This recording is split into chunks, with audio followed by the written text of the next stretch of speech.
지난주일은 우리 기독교의 최고의 명절이요 축제였던 부활주일이었습니다. 한 주간 여러분 부활의 감격과 기쁨 속에서 지내셨는지요? 꽃을 바라보면서 우리 마음에 기쁨이 있었듯이 정말 내 안에 영원한 생명을 주신 하나님의 은혜를 기억하면서 기뻐하며 지내오셨는지요? 우리 몸은 맥박이 뛰고 호흡을 계속 지속하고 있습니다. 이런 것처럼 우리 신앙생활에서 우리 부활신앙은 절기 행사로 끝나면 절대로 안 됩니다.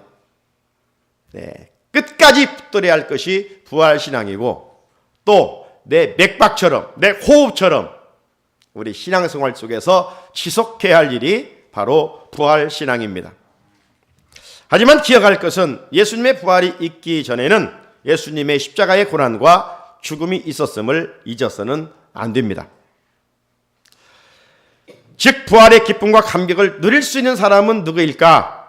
바로 예수님의 십자가의 고난에 동참하는 자들이고 예수님의 십자가를 묵상하는 자들이고 십자가에 나타난 하나님의 사랑을 마음에 새기며 살아가는 자들입니다.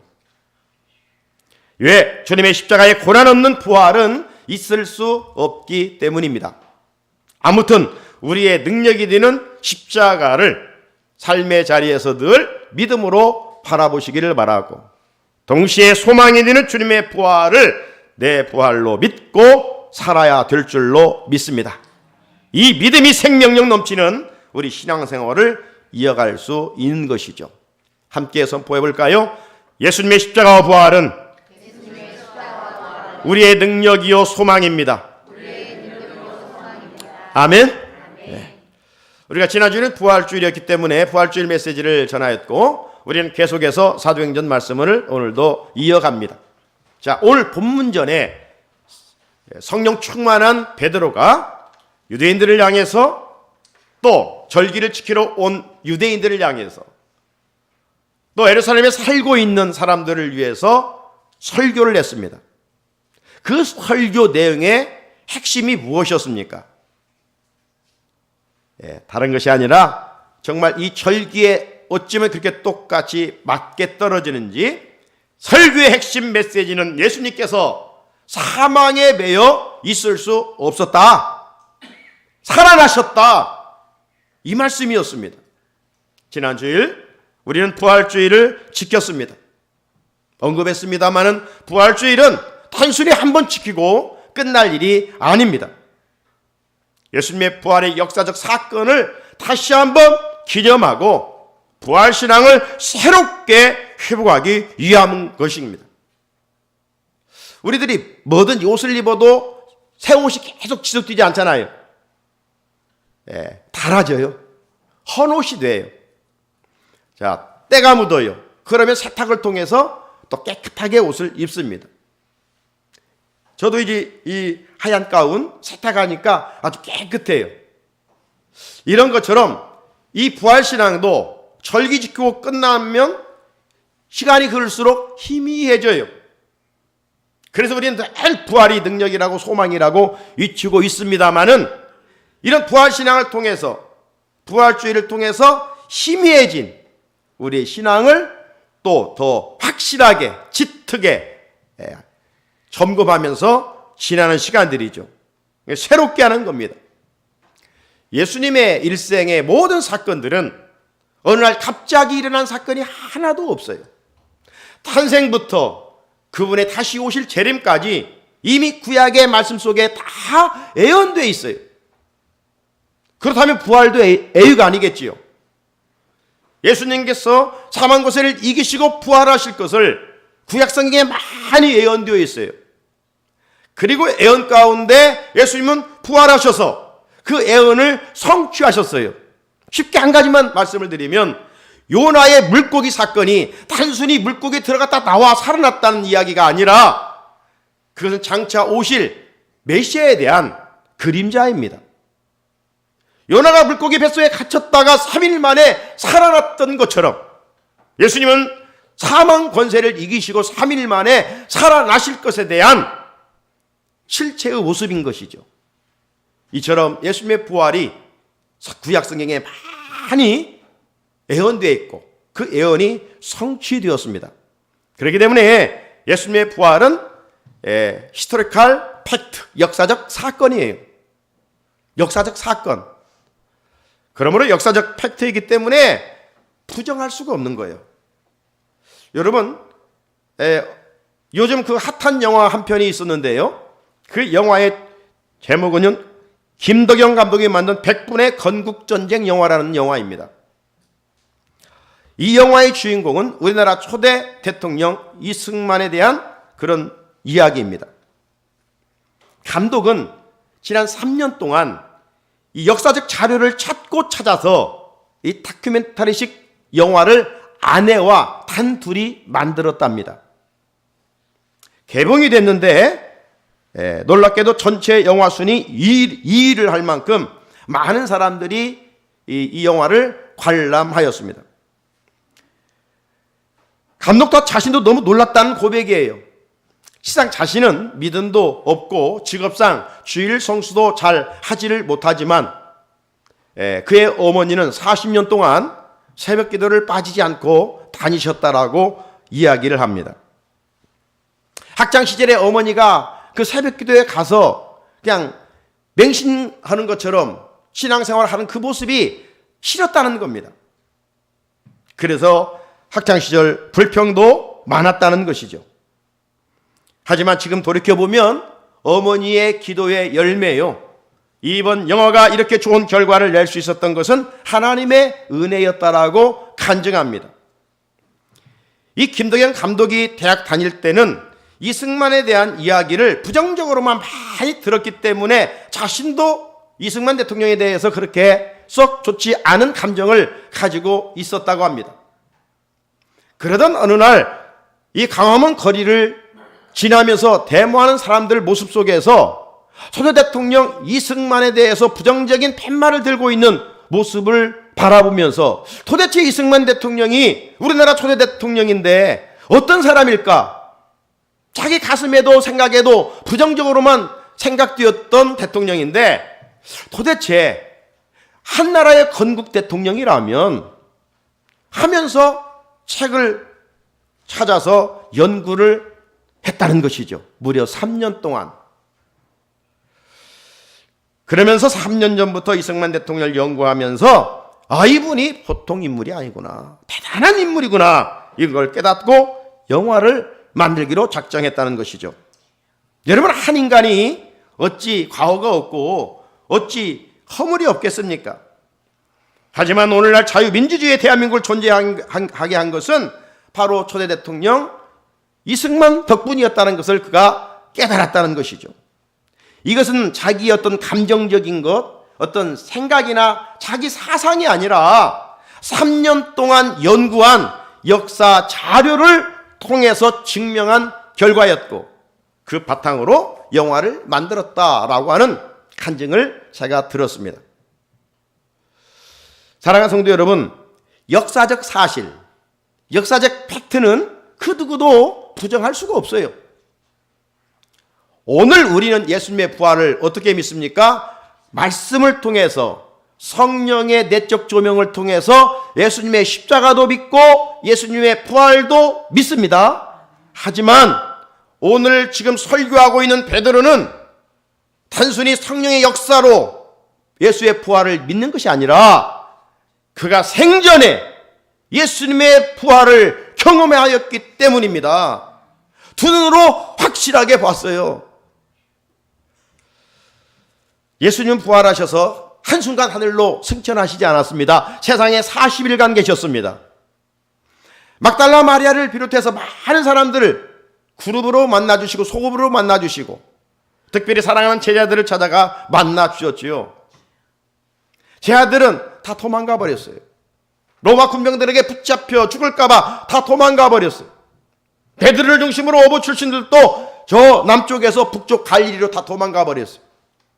그리고 예수님 만나기 전에 그 어부 생활에 가서 갈릴리 바닷가에서 그물을 던지고 있었습니다. 그런데 부활하신 예수님은 그곳까지 찾아가셔서 제자들을 만나 주셨어요. 제자들이 밤새 고기 잡느라고 먹지 못해서 배고픈 사정을 아시고 예수님은 이미 먹을 것도 다 준비해 놓으셨어요. 나아가 부활하신 주님은 베드로에게 이렇게 3번씩이나 물었지 않았습니까? 요한의 아들 시몬아, 네가 이 사람들보다 나를 더 사랑하느냐? 이거 생전의 예수님이 아니에요.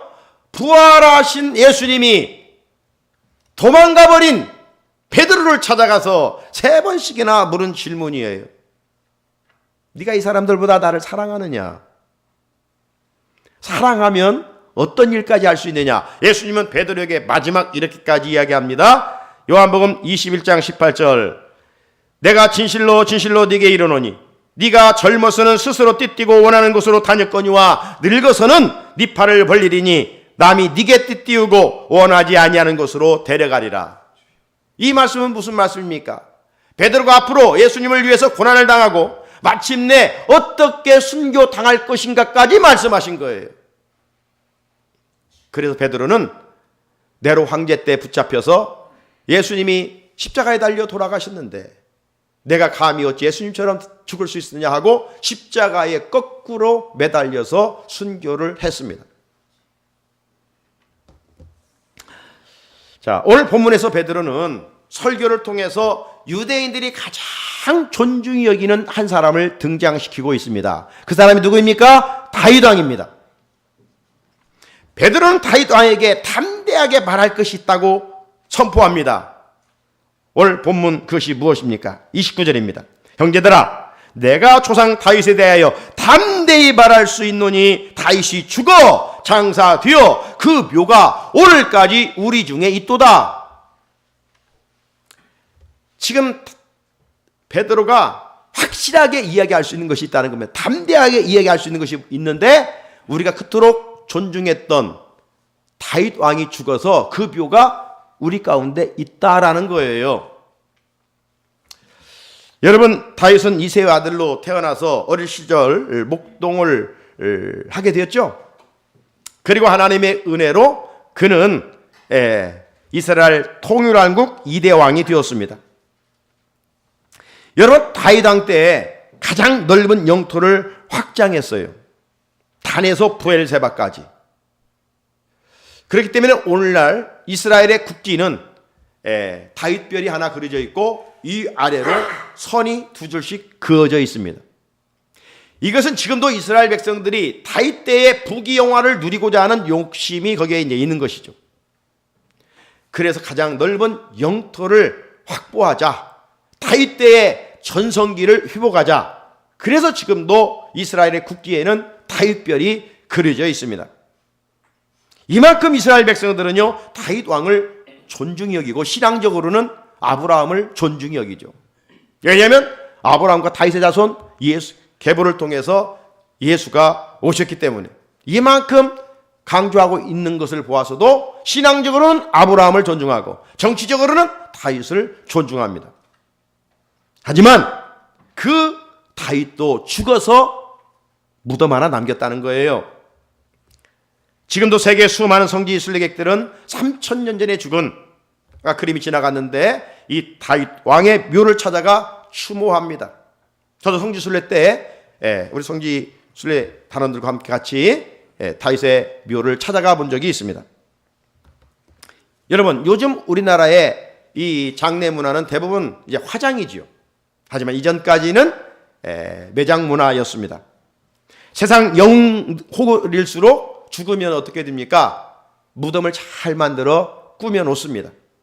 특별히 종교 창시자들의 죽음은 이제 무덤을 통해서 더 화려하게 만들어 놓는 것을 볼 수가 있죠. 회교도들은 이 마호메트의 무덤을 잘 만들어 놓은 것을 자랑합니다. 불교인들은 이 석가모니의 또 사리가 들은 무덤을 자랑합니다. 유교인들은 공자선생의 묘를 자랑하고 있습니다. 여러분, 무덤이 있다는 건 뭐예요? 그 사람이 죽어 거기에 묻혀 있다는 겁니다. 이처럼 이스라엘 백성들이 가장 정치적으로 존중하는 다윗 왕도 죽어서 지금 묘 하나 남겼다는 거예요. 지금 베드로가 설교하는 것입니다. 여러분, 확실한 것은 인간은 예의 없이 다 죽게 되어 있습니다. 누가 죽음의 불청객을 피해갈 수가 있겠어요? 그렇게 세상 사람들은 죽으면 끝이다, 이렇게 생각하기 때문에 영결이라고 이야기합니다. 하지만 주님 안에 있는 우리는 다릅니다. 왜? 예수님께서 잠자는 자들의 첫 열매가 되어주셨기 때문에 예수님과 믿음으로 연합되어 살아가는 자들은 우리들도 부활의 영광에 참여하게 되기 때문입니다. 사랑하는 성도 여러분, 자, 부활과 관련해서 중요한 것은 무엇이냐? 부활을 아느냐가 아닙니다. 부활에 가서 정말 중요한 것은 예수님의 부활을 믿느냐입니다. 우리의 신앙생활은요, 다 첫 단추는 믿음입니다. 믿음으로부터 출발하는 거예요. 창세기 1장 1절에 태초에 하나님 천지를 창조하시느니라, 하나님께서 위대한 선포를 하셨는데 이 창조를 믿느냐, 이거예요. 진화냐 창조냐, 무엇을 믿느냐, 이거죠. 예수님께서 내 죄값을 지불하시기 위하여 십자가에 피 흘려 죽으셨음을 믿느냐,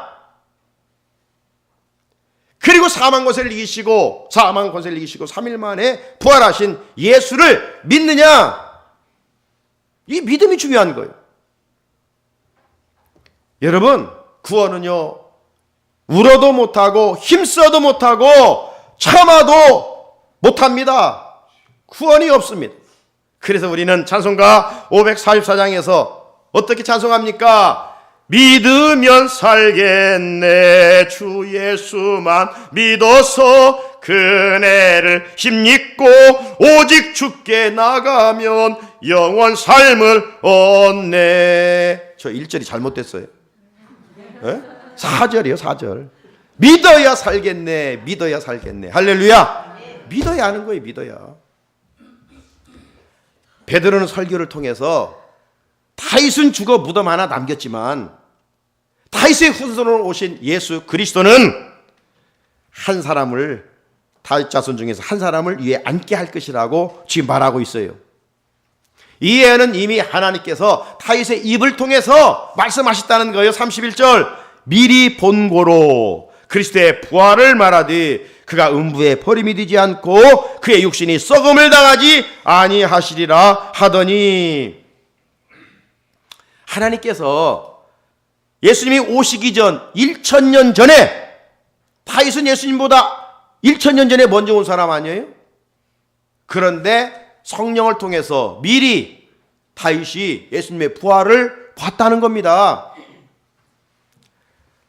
보여주신 예수님의 부활은 너무 구체적이잖아요. 그가 음부에 버림이 되지 않고 그의 육신이 썩음을 당하지 아니하시리라. 1000년 전에 다윗을 통해서 말씀하신 겁니다. 여러분, 예수님은 2000년 전, 우리가 지지난주 금요일이 성금요일이었죠. 예수님께서 오전 9시에 십자가에 달리셔서 오후 3시에 운명하셨습니다. 로마 군병들은 예수님이 그렇게 빨리 죽었나 확인 사살하기 위해서 옆구리에 창을 찌르셨습니다.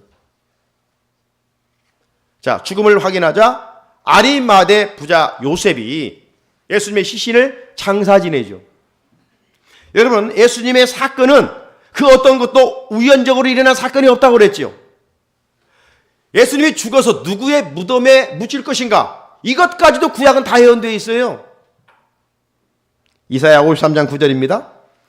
그는 강포를 행하지 아니하였고 그의 입에는 거짓이 없었으나 그의 무덤이 악인들과 함께 있었으며 그가 죽은 후에 누구와 함께 있었다고요? 부자와 함께 있었다. 아리마대 부자 요셉. 성경은 아리마대를 이야기할 때 부자, 공의원이었던 부자였다는 겁니다.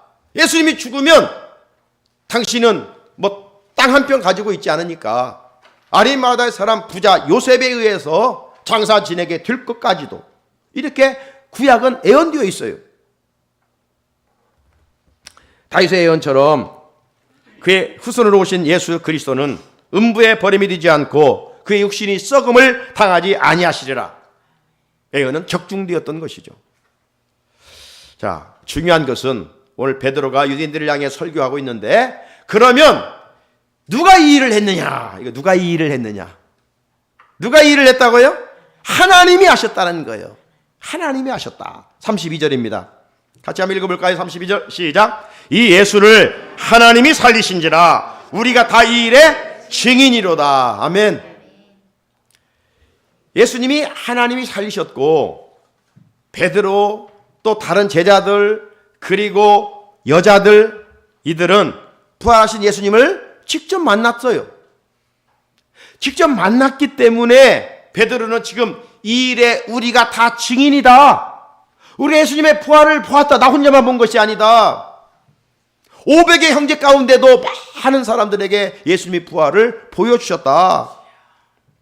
그리고 하늘로 올라가셨고 33절에서는 베드로는 유대인들에게 그가 약속하신 성령을 아버지께서 받아서 너희가 지금 보고 듣는 이것을 부어주셨느니라. 지금 우리가 술 취해서 술 힘으로 지금 이렇게 큰 소리 치는 것이 아니라 예수님께서 하늘로 승천하시고 약속하신 것을 기다리라고 해서 우리가 마가 다락방에서 10일간 간절히 기도했더니 하나님께서 우리가 오순절날 성령을 보내주셔서 이렇게 우리가 담대하게 목숨 걸고 너희들에게 복음을 전하고 있는 것이다. 이거예요 지금. 성령의 능력을 덧입었기 때문에 이렇다는 것입니다. 그렇습니다. 여러분 세상적으로 보잘것없는 사람일지라도 성령의 능력을 덧입으면 누구나 예수님의 부활을 담대하게 전할 수가 있습니다. 성령의 능력을 덧입으면 세상에서 가장 가치 있는 일을 할 수가 있어요. 성령 충만하면 영적으로 죽어가는 영혼을 살려낼 수가 있어요. 하나님께서 우리에게 성령으로 충만하게 하사 오늘도 이 일을 하게 하십니다. 자, 베드로는 설교에서 다윗은 위대한 이스라엘의 왕이었지만 죽어 지금 무덤을 남겼다고 했습니다. 하지만 예수님은 죽어 음부의 번임이 되지 않고 부활하셨다는 거 잊히고 있습니다. 또 다윗은 위대한 믿음의 선조였지만 하늘로 올라가지 못했다. 하지만 예수님은 하늘로 올라가셨다. 승천하셨다. 여러분 베드로가 이렇게 예수님과 다윗을 비교하고 있는 것은 예수님의 우월성을 강조하여 유대인들 하여금 너희들이 그토록 기다렸던 예수가 바로 구원자고 메시아다. 이걸 강조하고 있는 거예요. 저들이 믿지 않아서 예수를 십자가에 못 박아 죽였잖아요. 정치적인 메시아를 기다리다가 빌라도 앞에서 힘없이 재판받는 예수님 보고 5일 전까지만 해도 막 환영했던 그들이었는데 5일 후에 변질돼 가지고 저 예수를 십자가에 못 박아 죽이라고 외쳤잖아요. 그들을 향해서 지금 베드로가 설교하고 있는 거예요. 예수님 십자가 못 박아 죽인 유대인들을 향해서 지금 베드로가 설교하고 있는 거예요. 너희들 그토록 다윗을 존경하는데 다윗과는 좋게 비교할 수 없는 사람이 바로 너희들이 죽인 예수다. 그 예수가 하나님이 보내주신 구원자다. 메시아다. 예수님의 본래 보좌는 어디예요? 하나님 우편이잖아요. 하지만 인간을 죄에서 구원하시기 위하여 높고 높은 자리를 버리시고 낮고 천한 이 땅에 인간의 몸을 입고 잠시 오셨을 뿐입니다. 그리고 십자가로 인류의 모든 죄를 해결하시고 다시 본래의 자리로 올라가셨어요. 그렇게 인간의 시간으로 볼 때 다윗은 예수님보다 1000년 전 먼저 온 사람이지만 실상 다윗보다 먼저 계신 분이 예수 그리스도죠. 예수 그리스도 선지자설이죠. 그렇기 때문에 다윗은 이미 성령의 은혜로 하나님 보좌에 계신 예수님을 봤다는 거예요. 34절 후반부에서 다윗은 이렇게 고백합니다. 주께서 내 주에게 말씀하시기를 내가 네 원수로 네 발등상이 되게 하기까지 너는 내 우편에 앉아 있으라. 우편에 앉아 계신 예수를 보았다는 겁니다. 사랑하는 성도 여러분, 예수님의 본체는 하나님이셔요. 빌립보서 2장 6절에 그는 근본 하나님의 본체시나 하나님과 동등됨을 취할 것으로 여기지 아니하시고 라고 했죠. 어느 날 제자 빌립이 예수님께 하나님 좀 보여주십시오. 그럴 때 예수님이 빌립에게 뭐라고 말씀했습니까? 요한복음 14장 9절에 보니까 예수께서 이르시되 빌립아 내가 이렇게 오래 너와 함께 있으되 네가 나를 알지 못하느냐? 나를 본 자는 아버지를 보았거늘 어찌하여 아버지를 보이라 하느냐?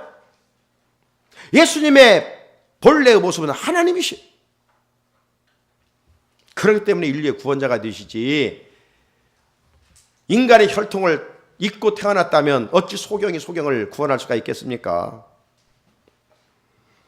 그래서 동정녀 탄생을 하신 건 아니겠어요? 베드로는 영적으로 무지하여 메시아이신 예수님을 십자가에 못 박아 죽인 이스라엘 백성들을 향하여 예수님이 누구인지 정확하게 지금 선포하고 있습니다.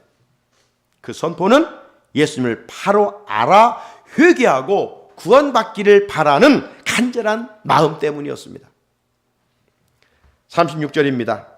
그런즉 이스라엘 온 집은 확실히 알지니 너희가 십자가에 못 박은 예수를 하나님이 주와 그리스도가 되게 하셨느니라 하니라. 이스라엘 백성들이 확실하게 알아야 할 것이 있습니다. 그건 세상의 지식이 아닙니다. 그리스도를 아는 일이었습니다.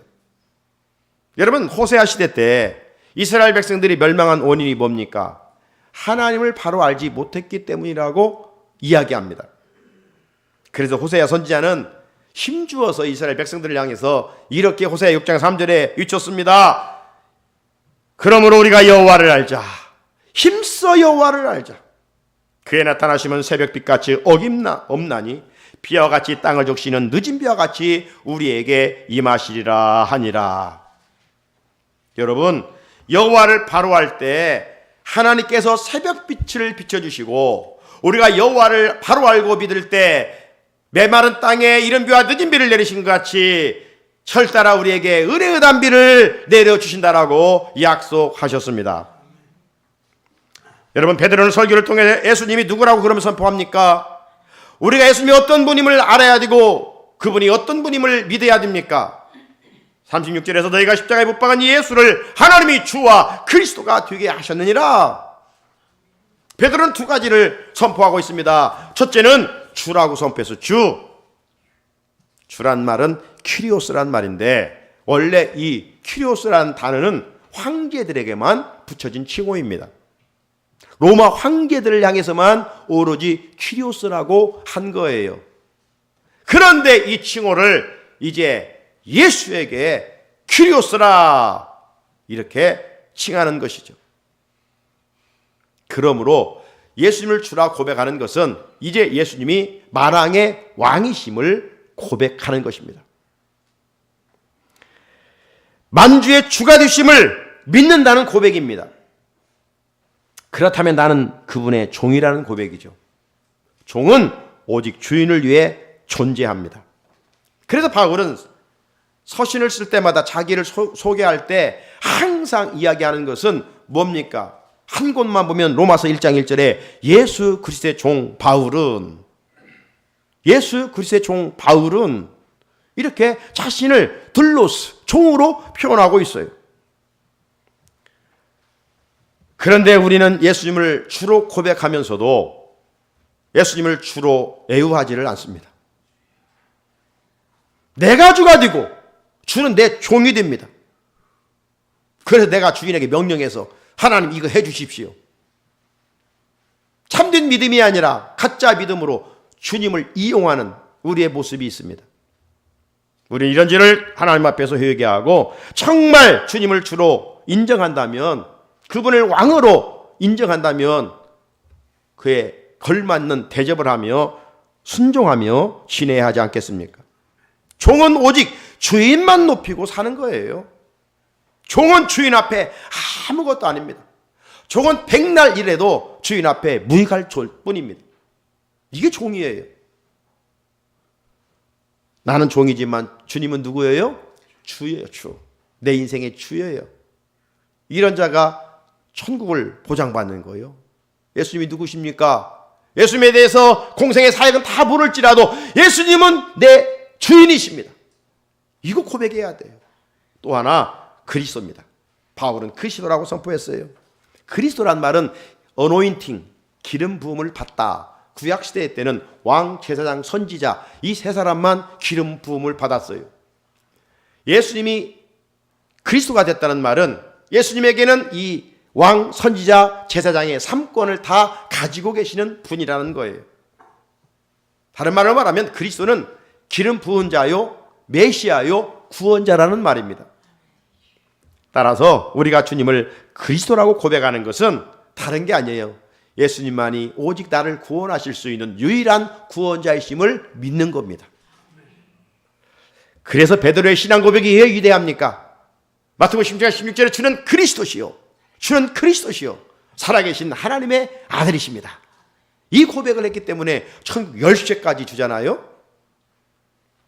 사랑하는 성도 여러분, 베드로는 오늘 설교를 통해서 예수님은 이스라엘 유대인들이 존경하는 다윗 왕과는 비교할 수 없는 분이다, 이걸 강조하고 있어요. 예수님은 음부에 갇혀 있지 않고 부활하셨음을 선포하고 있고, 우리는 그 부활하신 예수를 만났기에 그 부활의 증인이다 선포하고 있습니다. 베드로는 이스라엘 백성들을 향하여 예수님께서 인간의 몸을 입고 오셨지만 그분의 본래 자리는 하나님 우편이라고 선포하고 있습니다. 이미 너희들이 존경하는 다윗도 그것을 성령 안에서 보았다고 말합니다. 그렇게 예수님은 누구냐? 이제 우리의 주가 되시고, 예수님은 누구시냐? 인류의 그리스도가 된다고 선포했습니다. 하나님께서 베드로의 설교를 통해서 이 시간 우리에게 호소합니다. 예수님을 바로 알고 바로 믿으라고 말입니다. 어떻게 알고 어떻게 믿어요? 예수님은 십자가에 죽으시고 부활하신 예수님은 나의 구주이시고 나의 그리스도임을 믿으라는 것입니다. 그렇다면 고백처럼 주님을 대접하고 높이며 살아야 하지 않겠습니까? 이 한 주간도 예수님의 부활의 증인으로 살아가는 베드로와 같은 그런 은혜가 있기를 주님의 이름으로 축복합니다. 거룩하신 하나님, 이어서 사도행전 말씀 또 함께 전하고 듣게 해주셔서 감사합니다. 베드로 성령 충만하다 보니까 가만히 있을 수 없어 자신을 핍박하는 유대인들을 향해서 그들의 영혼이 너무 불쌍해서 저들이 죽인 예수가 하나님의 아들이요 주요 그리스도임을 담대하게 전했습니다. 하나님, 오늘 우리도 베드로의 그 고백이 우리의 고백이 되게 하시고 베드로의 믿음이 우리의 믿음이 되게 하옵소서. 예수님의 이름으로 기도드립니다. 아멘. 찬송가 171장 부르시면서 준비하신